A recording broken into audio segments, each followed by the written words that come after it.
많은 사람들이 자신의 그 앞날에 대해서 또 자신의 장래에 대해서 알고자 하는 그러한 마음들을 가지고 있습니다. 그래서 많은 사람들이 점집을 기웃거리기도 하고 또 철학관을 찾아서 이렇게 기웃거리기도 하는 것을 보게 됩니다. 우리 교회 다니시는 분들 중에도 그러한 사람들이 더러 있는 것을 보게 돼요. 그래서 믿음이 없는 사람들은 점집을 남몰래 이렇게 드나들기도 하고 또 철학관을 갖다가 기웃거립니다. 그렇지만 이러한 모습은 우리 하나님께서 결코 기뻐하시고 또 바라시는 그런 모습들은 아닙니다. 오히려 우리 하나님은 이러한 모습들에 대해서 대단히 진노하시고 대단히 분노하시는 그런 분이십니다. 왜 그렇습니까? 이는 우상을 섬기고 또 우상을 의지하는 것과 같은 것이기 때문에 그래요. 귀신을 섬기고 귀신을 의지하는 것과 같은 것이기 때문입니다. 또 우리 하나님께서는 그 백성들이 그 어떠한 상황 가운데에서도 그 어떠한 형편 가운데에서도 언제든지 우리 하나님만을 의지하고 언제든지 우리 하나님과 더불어서 그렇게 살아가시기를 바라시기 때문입니다. 그런데 오늘 본문은 마치 우리 하나님께서 이렇게 우리 성도들이 자신의 앞날에 대해서 알기 위해서 자신의 장래에 대해서 알기 위해서 여기저기 기웃거리는 것을 우리 하나님께서 기뻐하시고 또 더 나아가서는 우리 성도들도 그러한 앞날을 갖다가 말하기 위해서 그러한 장래를 갖다가 예언하기 위해서 그렇게 힘써야 되는 것처럼 그렇게 말씀하고 있는 것처럼 보입니다. 오늘 본문 고린도전서 14장 1절에도 사랑을 따라 구하라, 신령한 것을 사모하되 특별히 예언을 하려고 하라 하고 말씀을 하고 있습니다. 신령한 것을 사모하되 특별히 예언을 하려고 하라. 이 말씀은 마치 우리 성도들도 점쟁이처럼 그 자신들의 어떤 장래에 대해서 알기 위해서 또는 그 어떤 사람의 장래를 갖다가 예언하기 위해서 이렇게 힘쓰라고 그렇게 말하는 것처럼 그렇게 들립니다. 과연 그러한 것일까요? 분명 오늘 본문이 포함하고 있는 이 고린도전서 14장은 방언의 은사와 또 예언의 은사에 대해서 비교를 하고 있습니다. 그러면서 기왕 방언의 은사보다는 예언의 은사를 사모할 것을 거듭 이렇게 말하고 있는 것을 보게 됩니다. 과연 그렇다면 이 말씀은 무슨 의미를 가지고 있는 것입니까? 오늘은 이 방언의 은사와 또 이 예언의 은사에 대해서 알아보고 왜 방언보다는 특별히 예언하기를 사모해야 되는지에 대해서 알아보고 또 은혜를 나누고자 합니다. 먼저 방언이 무엇입니까? 우리는 주변에서 흔히 방언을 말하는 그런 많은 사람들을 만나곤 합니다. 아니 여기에 계신 여러분들 중에도 어느 누구 못지않게 방언을 갖다가 아주 유창하게 그렇게 말하시는 분들이 계시리라고 봅니다. 이런 방언 성경에서 대체로 두 가지 종류가 있는 것으로 그렇게 주장되어지고 있습니다.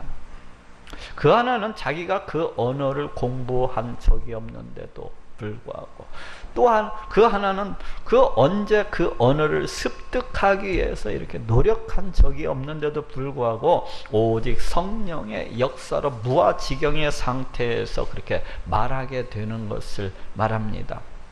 예를 들면은 오순절 마가 다락방에서도 이러한 역사가 일어났었던 것을 볼 수가 있어요.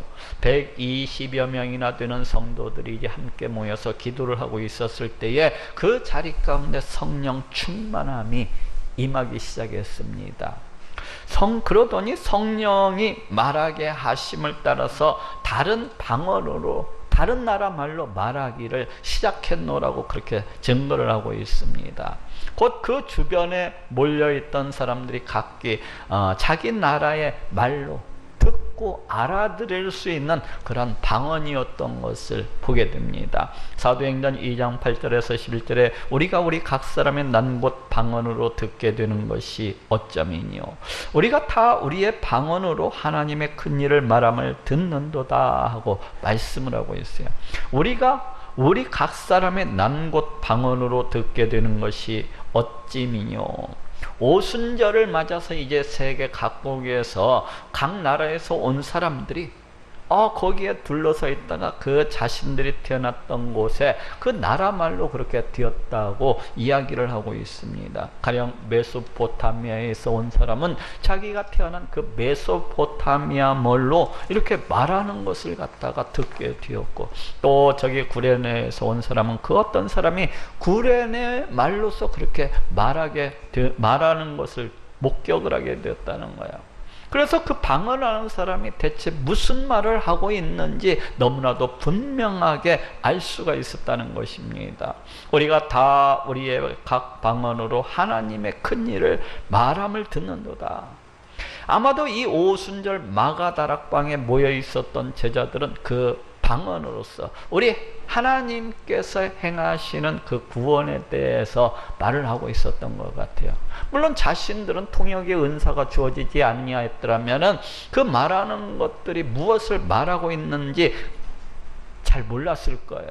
그런데 아마도 이 모여있던 자들은 우리 하나님 감사합니다. 우리에게 하나밖에 없는 그 독생자 예수 그리스도를 이 땅 가운데 보내주셔서 우리를 갖다가 죄로부터 구원해 주신 것을 감사하고 또 감사를 드립니다 하면서 우리 하나님을 높이고 또 찬양하고 있었던 것 같습니다.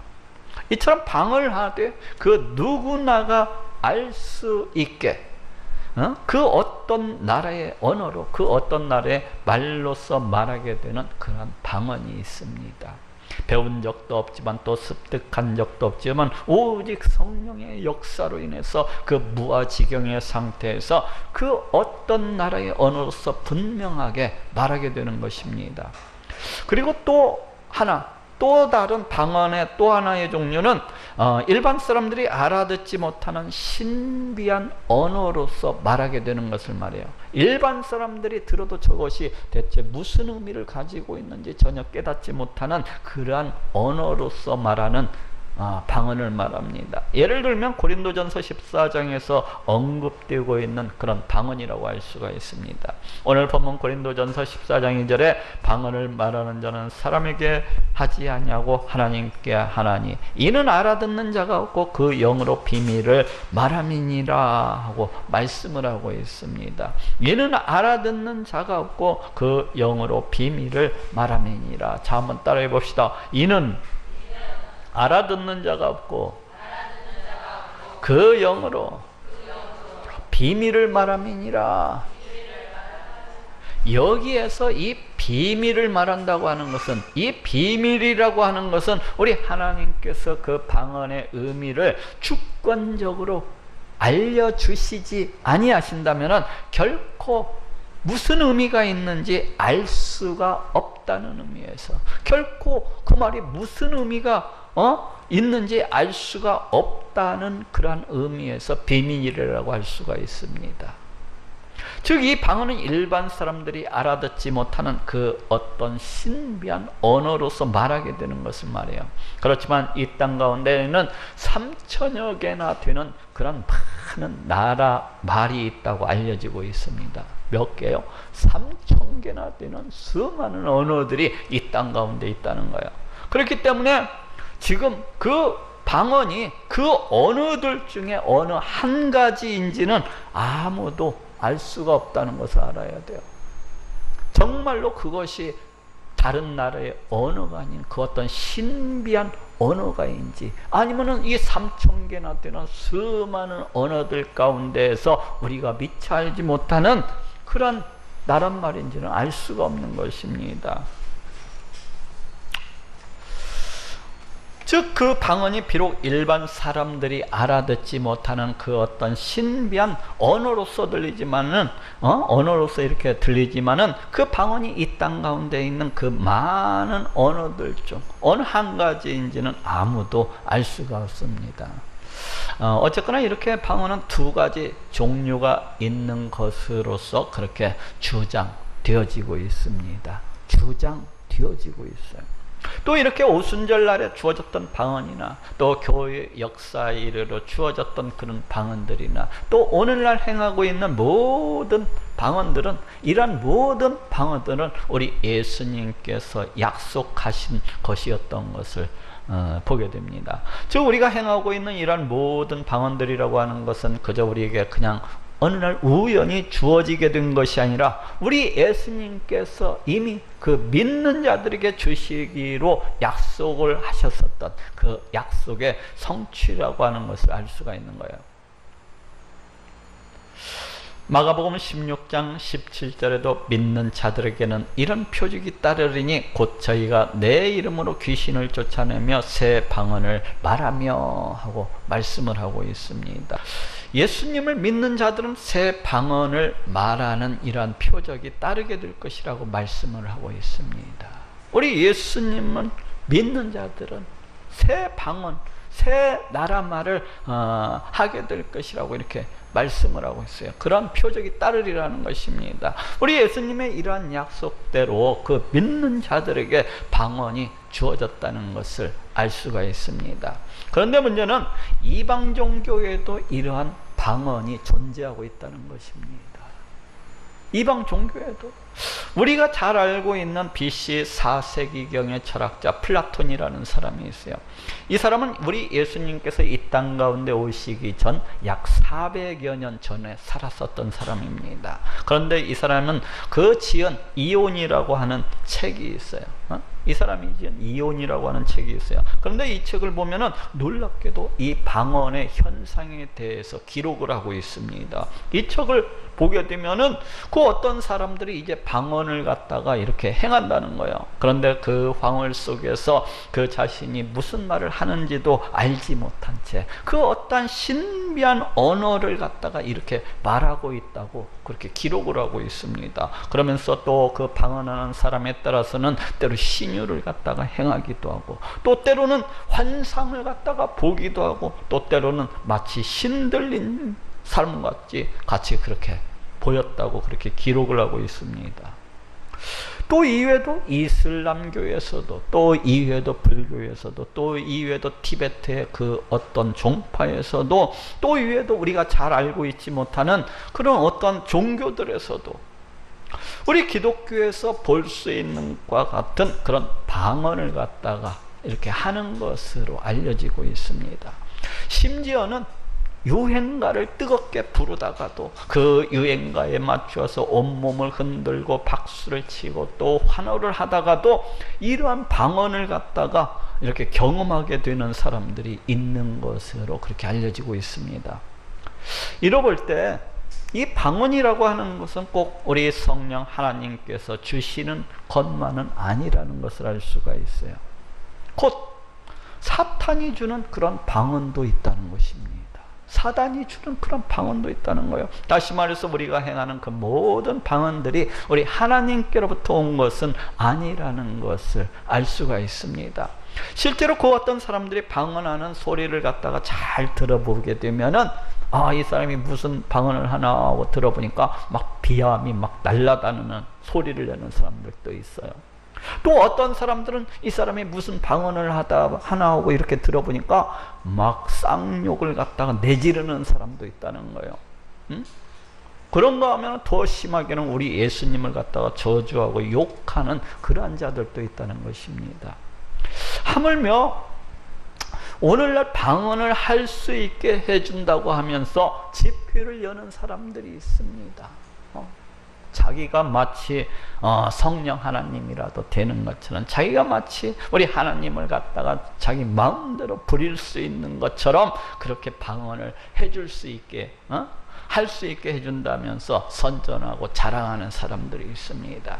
그래서 이들이 하는 행동을 가만히 옆에서 지켜보게 되면은 그 얼굴은 하늘을 향해서 지켜들라 하고 또 그 턱좌리는 조금 자기 몸 쪽으로 이렇게 땡기라고 그렇게 하면서 그 상태에서 그 어떤 말을 반복적으로 행하게 되면은 방언을 할 수 있게 된다고 그렇게 선전하고 또 가르치고 있습니다.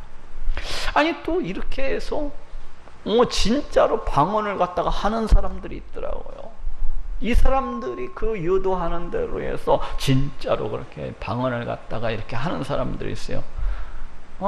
그런데 과연 그렇게 방언을 갖다가 하게 된다고 해서 그 사람들이 하는 그 방언이 진짜라는 것을 어찌 알 수가 있겠습니까? 과연 그렇게 해서 받는 방언을 과연 우리 성령 하나님께서 주신 방언이라고 어찌 믿을 수가 있겠느냐는 거예요. 앞에서도 알아봤듯이 방언이라고 하는 것은 꼭 우리 하나님께서만 주시는 것이 아니라 이 사탄도 때에 따라서는 그 방언을 갖다가 주고 있는 것을 볼 수가 있는데, 어떻게 그렇게 인위적으로 그렇게 훈련을 통해서 그 받게 되는 방언이 진짜 방언이라고 그렇게 말할 수가 있겠느냐는 것입니다. 어떻게 그 방언이 우리 하나님께로부터 온 방언이라는 것을 확신할 수가 있겠느냐는 거예요. 그렇지 않습니까? 만약 그러한 식으로 해서 어떤 훈련을 통해서, 만약 그러한 식으로 그 어떤 인위적으로 그렇게 받게 되는 방언이라고 한다면은 조금은 그 방언을 하면서도 조금은 깨름칙하고 조금은 의심스럽지 아니하겠습니까? 혹 그 욕심 가운데, 혹 그 무지함 가운데 사탄이 틈을 타서 이렇게 들어올 수도 있는 것이 아니지 않겠습니까? 그러니 그런 자리에 참석하신 이유로 해서 방언을 하게 되신 분이 있다면은 자기 자신을 잘 분별하고 또 살펴야 되겠습니다. 어쨌거나 이것이 방언이에요. 두 번째로 애언은 무엇입니까? 이 애언이라고 하는 것은 일반적으로 앞으로 되어질 일을 미리 앞서서 말하거나 이미 그렇게 말해진 것을 의미합니다. 애언이 뭐예요? 장래 되어질 일을 미리 앞서 말하거나 아니면 그렇게 말해진 것을 의미해요. 그런데 이것이 우리 기독교에서 사용되어질 때에는 이 애언이라고 하는 것은 하나님께서 그 종들을 통해서, 그 선지자를 통해서 장차 되어질 일을 선포하는 것이나 이미 선포되어진 말씀을 의미를 하고 있습니다. 예를 들면 구약 성경에서는 주로 장차 이 땅 가운데 오시는 메시아에 대해서 말씀을 하고 있어요. 이 메시아가 오실 것을 예언하고 있는 것을 볼 수가 있습니다. 또한 그럴 뿐만 아니라 이 메시아의 사역에 대해서, 이 메시아는 누구이신지에 대해서, 이 메시아 시대에 대해서 세세히 예언되어지고 있는 것을 볼 수가 있대요. 또 신약에서는 주로 우리 예수님에 의해서 이 예언이 선포되어졌던 것을 볼 수가 있습니다. 예수님 그 자신이 장차 십자가에 달려 피 흘려 죽으실 것이 예언되어 있었고, 또 장사한 지 3일 만에 다시 살아나실 것이 예언이 되어 있었고, 또 승천하실 것이 예언되어 있는 것을 볼 수가 있고, 또 자신이 하늘에 올라가시면 성령을 보내어 주실 것을 그렇게 예언하고 계신 것을 볼 수가 있고, 또 장차 때가 되면은 이 땅 가운데 우리 예수님께서 수많은 천군 천사와 함께 다시 오실 것을 이렇게 예언하고 계신 것을 볼 수가 있고, 또 그때가 되면 하나님의 심판이 있게 될 것을 예언하고 있습니다. 물론 이러한 예언들 가운데는 이미 성취되어진 그런 예언들도 있는 것을 볼 수가 있고, 또 어떠한 예언들은 아직도 성취가 되어지지 아니한, 성취를 기다리고 있는 이러한 예언들도 있는 것을 보게 됩니다. 이것이 바로 예언이에요. 물론 성경이 이러한 예언은 이미 성경 66권으로 해서 모두 다 완결이 되었다고 할 수가 있습니다. 다시 말해서 우리 구원을 위한 우리 하나님의 예언은 이미 성경 66권을 통해서 이미 다 완결이 되었기 때문에 더 이상 그 어떤 예언이 더 필요한 것도 아니고, 더 이상 덧붙일 그런 어떤 내용이 있는 것도 아닙니다. 이렇게 우리 구원을 위한 우리 구원을 위한 이러한 예언들은 이미 성경 66권으로 모두 다 완결이 되어졌다고 할 수가 있습니다. 그러니 이제 더 이상 성경을 위한 어떤 성경의 권위를 가지고 있는 그러한 예언은 다시 없다고도 그렇게 말을 할 수가 있어요. 그렇지만 우리 개개인의 믿음을 위한, 우리 개개인을 인도하시기 위한, 또 그 어떤 하나님의 일을 위해서 우리 하나님의 그 어떤 개별적인 역사, 개별적인 섭리는 계속되어지고 있다고 그렇게 이야기할 수가 있습니다.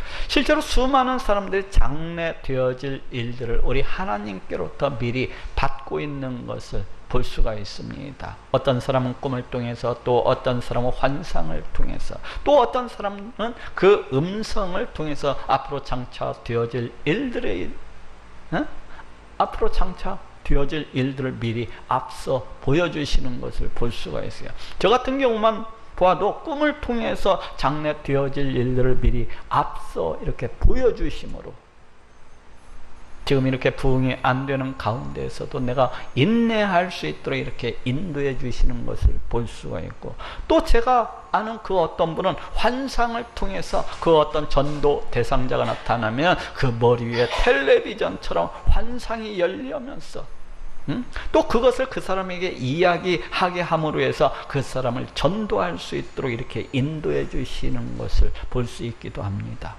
또 사도행전에도 보건대 아가보라고 하는 사람이 장차 큰 흉년이 들게 될 것을 예언하고 있는 것을 볼 수가 있고, 또 바울이 예루살렘에 올라가게 되면은 이와 같이 결박당하게 되리라고 말하고 있는 것을 볼 수도 있습니다. 또 그런가 하면 바울도 로마로 그 이송이 될 때에 그 바다 폭풍 가운데에서 금방 배가 뒤집힐 것만, 전복될 것만 같은 그런 상황 속에서도 모든 사람들, 배 안에 있는 모든 사람들이 다 구원받게 될 것을 미리 앞서 알게 해주시는 것을 볼 수가 있습니다. 바로 이처럼 우리 개개인의 그 어떤 믿음을 위한, 개개인의 그 어떤 인도하심을 위한 우리 하나님의 또 그 어떤 일을 위한 이런 하나님의 역사와 개별적인 섭리, 곧 예언은 계속해서 되어지고 있다고 그렇게 이야기할 수가 있습니다. 그런데 오늘 본문 고린도전서 14장에 나오는 예언의 은사는 조금 다른 의미를 가지고 있습니다. 오늘 본문 고린도전서 14장에 나오는 이 예언의 은사는 지금까지 우리가 앞에서 해왔었던 그런 어떤 장래 되어질 일을 알게 하는 그런 예언과는 전혀 다른 의미로서 그렇게 사용되어지고 있는 것을 볼 수가 있습니다. 그럼 오늘 본문 고린도전서 14장에 나오는 이 예언의 은사는 과연 무엇을 의미하고 있습니까? 성경에서 이 예언이라고 하는 말은 종종 성경에 기록되어진 우리 하나님의 말씀을 지칭하고 있는 것을 보게 됩니다. 그것은 아마도 성경에 기록된 하나님의 말씀이 선지자들을 통해서 선포되어지고 또 기록되었기 때문이라고 할 수가 있어요. 베드로후서 1장 20절 21절에도 먼저 알 것은 경의 모든 예언은 사사로이 불 것이 아니니 예언은 언제든지 사람의 뜻으로 낸 것이 아니요 오직 성령의 감동하심을 입은 사람들이 하나님께 받아 말한 것임이니라 하고 말씀을 하고 있습니다. 경의 모든 예언은 사사로이 풀 것이 아니니, 여기에서도 이 예언이라고 하는 말은 성경에 기록되어져 있는 그 하나님의 말씀을 지칭을 하고 있습니다. 그 성경에 기록되어져 있는 이 하나님의 말씀이라고 하는 것은 사사히 풀어서는 안 된다고, 사사로이 풀어서는 안 된다고 그렇게 말씀을 하고 있습니다. 또 디모데전서 1장 18절에도 아들 디모데야 내가 네게 이 경계로서 명하노니 전에 너를 지도한 예언을 따라 그것으로 선한 싸움을 싸우며 하고 말씀을 하고 있습니다. 여기에서도 이 예언이라고 하는 말은 성경에 기록되어져 있는 우리 하나님의 말씀을 지칭을 하고 있습니다. 곧 전에 너를 지도했던 그 성경에 기록되어져 있는 그 말씀을 쫓아서 선한 싸움을 그렇게 수행해 나가라고 권면을 하고 있습니다. 이처럼 예언이라고 하는 말은 성경에서는 종종 성경에 기록되어져 있는 그 하나님의 말씀을 지칭하고 있는 것을 보게 됩니다. 오늘 본문 고린도전서 14장에 나오는 이 예언이라는 말도 바로 이러한 의미에서 사용되어지고 있습니다. 오늘 본문 고린도전서 14장에 나오는 이 예언의 은사라고 하는 것은 성경에 기록되어져 있는 그 하나님의 말씀과 관련이 된 그런 은사라는 것을 짐작해 주고 있어요. 다시 말해서 이 예언의 은사라고 하는 것은 성경에 기록되어져 있는 우리 하나님의 말씀을 깨닫고 이해하고 나누고 권면하고 가르치는 그런 은사라고 할 수가 있습니다. 고린도전서 13장 2절에도 내가 예언하는 능이 있어 모든 비밀과 모든 지식을 알고 이렇게 말씀을 하고 있어요. 내가 예언하는 능이 있어 모든 비밀과 모든 지식을 알고. 여기에서 비밀이라고 하는 것은 우리 하나님께서 주권적으로 깨닫게 해주시지 아니하면 알 수도 없고 또 깨달을 수도 없는 그 뜻이 감추어져 있는 우리 하나님의 말씀을 가리킵니다. 또 여기에서 모든 지식이라고 하는 것도 성경에 기록되어져 있는 우리 하나님의 말씀, 바로 그 말씀 속에 감추어져 있는 지식들을 가리켜요. 가령 구원에 관한 지식과 하나님에 관한 지식과 우리 인간에 대한 지식과 또 우리 하나님께서 기뻐하시는 것이 무엇인지, 또 우리 하나님께서 싫어하시는 것은 무엇인지, 죄란 무엇이고 메시아는 누구이시고 메시아는 어떠한 분이시고 그 메시아는 어떠한 일을 행하실 것인지 등등등, 이런 모든 것들을 갖다가 가리키는 말이에요. 무엇이요? 지식이라고 하는 말이에요. 그래서 이 말씀도 이 예언의 은사라고 하는 것은 성경에 기록되어져 있는 우리 하나님의 말씀을 깨닫고 이해하고 나누고 권면하고 가르치는 그런 은사라는 것을 암시해주고 있습니다. 또 고린도전서 13장 9절에서 10절에도 우리가 부분적으로 알고 부분적으로 예언하니 온전한 것이 올 때에는 부분적으로 하던 것이 폐하리라 하고 말씀을 하고 있습니다. 부분적으로 알고 부분적으로 예언하니, 아니 대체 예언을 갖다가 뭐라고 하고 있어요? 부분적으로 알고 부분적으로 예언한다 하고 이렇게 말씀을 하고 있습니다. 이것이 대체 무슨 뜻입니까? 우리는 이 땅에서 살 동안은 성경에 기록되어져 있는 이 하나님의 말씀을 온전히 다 깨달아서 그렇게 알 수는 없다는 것입니다. 그저 부분적으로만 알고 그저 부분적으로만 깨닫고 부분적으로만 이해를 할 수가 있다는 거예요. 이 땅에 살아가는 날 동안은 우리가 우리 하나님의 말씀을, 이 성경에 기록되어져 있는 이 하나님의 말씀을 온전히 알 수도 없고 온전히 깨달을 수도 없다는 거예요. 그저 부분적으로만 알고 부분적으로만 이해할 수가 있다는 것입니다. 그렇지만 온전한 것이 오게 될 때, 우리 하나님 나라가 오게 될 때에는 부분적으로 알고 부분적으로 깨닫던 이 모든 것들은 다 폐하여지고 하나님 나라에서는, 거기에서는 온전히 알고 온전히 깨닫고 온전히 이해하게 되리라는 것입니다. 여기에서도 이 예언의 은사라고 하는 것은 성경에 기록되어져 있는 우리 하나님의 말씀, 바로 이 말씀을 깨닫고 이해하고 나누고 권면하고 가르치는 은사라는 것을 그렇게 알게 해주고 있습니다.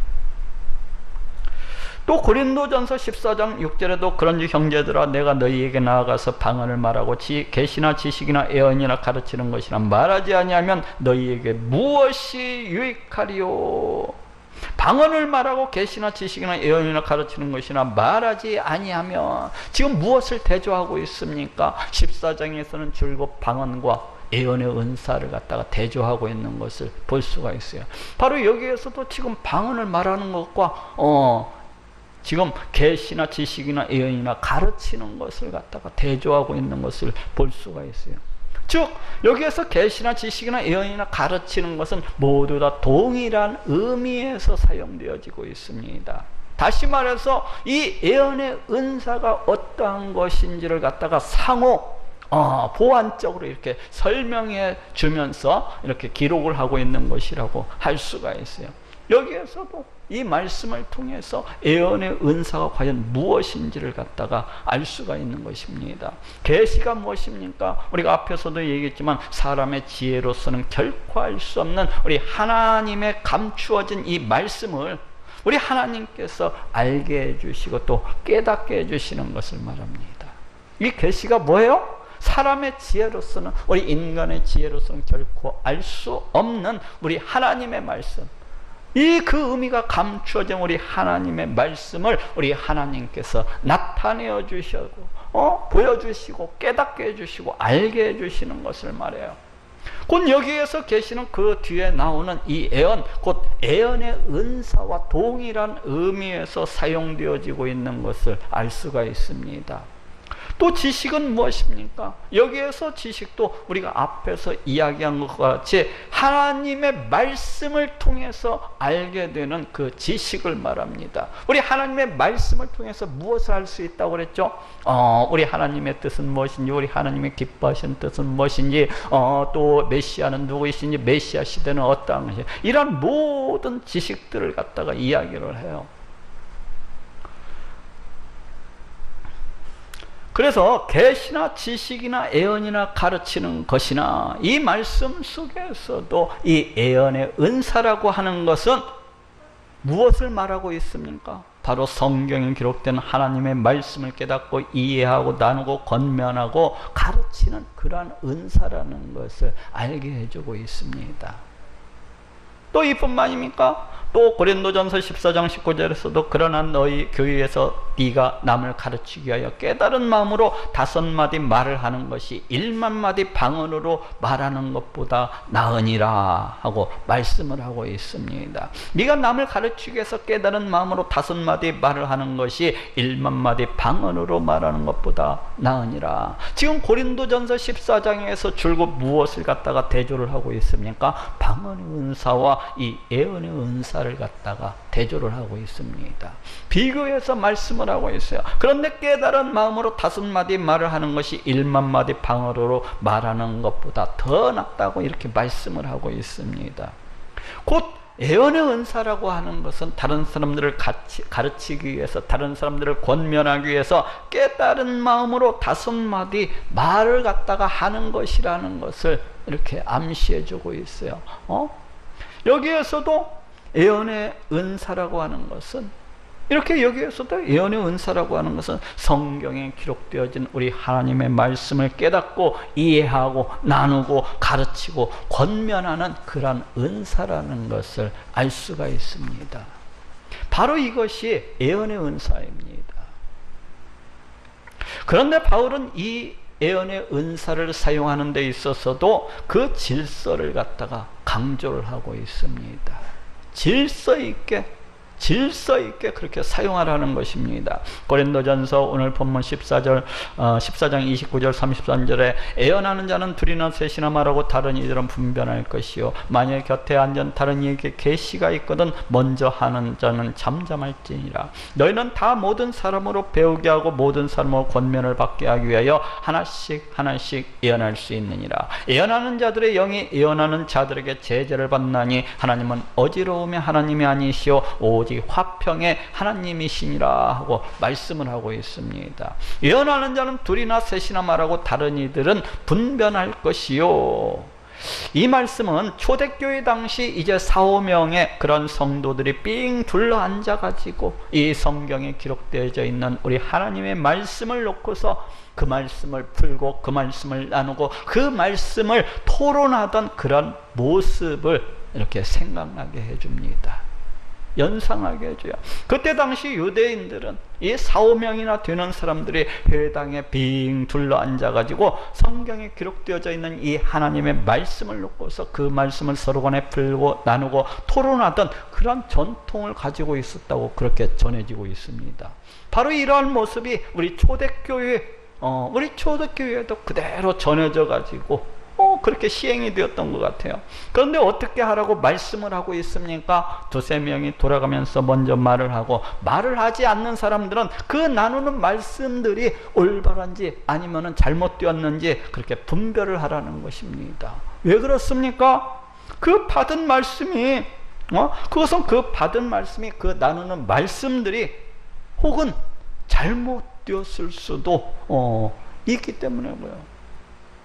그렇지 않습니까? 그 나누는 말씀들이 그 믿음에 따라서 잘못 해석이 되어질 수도 있었기 때문에 자기 욕심으로 혹은 자기 무지함으로 그 말씀을 갖다가 풀었을 수도 있기 때문입니다. 그래서 두세 사람이 먼저 하고 그 나머지 사람들은 과연 그 말씀이 올바른지 그런 것인지 분별을 하라는 것입니다. 만일 곁에 앉은 다른 이에게 계시가 있거든 먼저 하는 자는 잠잠할지니라. 여기에서 계시라는 말이 나오니까 또 어렵죠. 계시가 무엇입니까? 우리가 앞에서도 이야기했듯이 우리 사람의 지혜로서는 도저히 알 수 없는 그런 감추어진 우리 하나님의 말씀을 우리 하나님께서 나타나셔서 알게 해주시고 깨닫게 해주시는 것을 말해요. 곧 우리가 성경을 읽을 때 성령 하나님께서 우리 가운데 함께 하셔서 그 말씀의 비밀을 알고 깨달을 수 있도록 해주시는 것, 바로 그것이 계시라고 할 수가 있어요. 그런데 그 어떠한 사람에게 계시가 있거든, 다시 말해서 하나님께서 그 어떠한 사람에게 깨닫게 해주시고 알려주시는 그러한 것이 있거든 먼저 말하던 자는 잠잠하라는 것입니다. 먼저 말하던 자는 잠잠하라는 거예요. 서로 네가 맞네, 아니다, 내가 맞네 하면서 서로 성깔 내고 서로 목에 핏줄을 갖다가 세우면서 그렇게 싸우지 말라는 거예요. 질서 있게 하라는 것입니다. 질서 있게. 너희는 다 모든 사람으로 배우게 하고 모든 사람으로 권면을 받게 하기 위하여 하나씩 하나씩 예언할 수 있느니라. 뭐라고요? 너희는 모든 사람으로 배우게 하고 모든 사람으로 권면을 받게 하기 위해서 하나씩 하나씩 예언할 수 있느니라. 순차적으로 한 명씩 한 명씩 돌아가면서 그와 같이 질서 있게 행하라는 것입니다. 서로 이 사람 저 사람 중구난방으로 여기에서 일어나는데 갑자기 이쪽에서 일어나가지고 그것은 이렇고 또 그러니까 이쪽에서 아니다 그것은 이렇고 이렇게 혼란스럽게 이렇게 어지럽게 그렇게 하지 말라는 거예요. 어지럽게 하지 말라는 거예요. 예언하는 자들의 영이 예언하는 자들에게 제재를 받나니 이 예언의 은사 곧 하나님의 말씀을 알고 깨닫는 것은 그 믿음의 분량에 따라서 각기 모든 성도들이 다 다른 것을 보게 됩니다. 똑같은 말씀을 보면서도 그 믿음의 깊이에 따라서 그 깨닫는 것도 다 다른 것을 보게 돼요. 그렇지 않습니까? 똑같은 본문 말씀을 보면서도 그 어떤 사람들은 그 말씀에 대해서 깊이 있게 깨닫고 깊이 있게 알아지고 또 그 말씀이 다 믿어지고 이러한 사람이 있는가 하면은 또 어떤 사람들은 똑같은 말씀을 보면서도 그 말씀이 깨달아지지 아니하고 잘 모르겠고 또 믿어지지 아니하는 사람들이 있는 것을 보게 돼요. 그래서 로마서 12장 6절에도 우리에게 주신 은혜대로 받은 은사가 각각 다르니 혹 예언이면 믿음의 분수대로 하고 말씀을 하고 있습니다. 혹 예언이면 믿음의 분수대로 곧 자신이 가지고 있는 그 믿음의 분량만큼 우리 하나님께서 깨닫게 해주시는 그 은혜의 분량만큼 그렇게 예언을 행하되 그렇게 하라는 것입니다. 이처럼 하나님의 말씀을 알고 깨닫는 것은 그 믿음의 분량에 따라서 다 다른 것을 보게 됩니다. 그래서 예언하는 자들의 영이 예언하는 자들에게 제재를 받나니 하고 말씀을 하고 있습니다. 뭐라고요? 예언하는 자들의 영이 예언하는 자들에게 제재를 받나니, 여기에서 제재를 받나니라는 이 말은 복종하다라는 그런 뜻을 가지고 있습니다. 그런데 수동태로 사용되어서 마땅히 당연히 복종해야 된다는 그러한 의미를 가지고 있어요. 당연히 복종해야 된다는 것입니다. 다시 말해 이 말씀은 하나님께서 알게 해주시고 또 깨닫게 해주신 이 말씀들을 서로 모여 앉아서 서로 나누고 토론을 할 때에는 마땅히 다른 사람들의 의견에 복종할 준비가 되어 있어야 된다는 것입니다. 마땅히 다른 사람들의 그 의견에 복종할 그런 준비가 되어 있어야 된다는 거예요. 그렇지 않냐고 자기 자신의 의견만 옳다고 그렇게 고집 부릴 것이 아니라는 것입니다. 마치 자기 자신만 하나님께로부터 그 어떤 은혜를 갖다가 이렇게 받아놓으라고 주장할 것이 아니라 다른 예언하는 자들은 그 말씀에 대해서 우리 하나님께로부터 대체 어떻게 은혜를 받았는가 하면서 그 말씀에 거기에 복종할 준비가 그렇게 되어 있어야 된다는 것입니다. 자기 고장만, 자기 고집만, 자기 주장만 그렇게 고집하지 말라는 거예요. 하나님은 어지러움의 하나님이 아니시오 오직 화평의 하나님이시니라. 또 그 예언의 은사가 그 말씀을 깨닫고 아는 것이 우리 하나님께로부터 온 것이 맞다면은 그렇게 서로가 그렇게 고래고래 소리 지르면서 서로 다투고 싸울 것이 아니라 질서 있게 평화롭게 그렇게 행하여야 된다는 것입니다. 바로 이것이 예언입니다. 마지막으로 바울은 신령한 것을 사모하되 특별히 예언을 하려고 하라 하고 말씀을 하고 있습니다. 은사들을 사모하되 특별히 예언의 은사를 사모하라고 그렇게 말씀을 하고 있어요. 그런데 고린도전서 14장이 무엇을 말씀을 하고 있습니까? 바로 방언과 예언의 은사를 서로 대조를 하고 있어요. 곧 바울의 권면은 방언의 은사를 사모하기보다는 예언의 은사를 더 사모해야 될 것을 말씀을 하고 있습니다. 방언의 은사를 사모하기보다는 예언의 은사를 더 많이 사모해야 된다고 그렇게 말씀을 하고 있어요. 왜 그렇습니까? 그 이유에 대해서 바울은 고린도전서 14장 2절에서 4절에 방언을 말하는 자는 사람에게 말하지 아니하고 하나님께 하나니 이는 알아듣는 자가 없고 그 영으로 비밀을 말함이니라. 그러나 예언하는 자는 사람에게 말하여 덕을 세우며 권면하며 안위하는 것이요 방언을 말하는 자는 자기의 덕을 세우고 예언하는 자는 교회의 덕을 세우나니 하고 말씀을 하고 있습니다. 예언하는 자는 사람에게 말하여 덕을 세우며 권면하며 안위하는 것이요 교회의 덕을 세우나니. 방언을 말하는 자는 자기의 덕을 세우는데 그치고 만다는 거예요.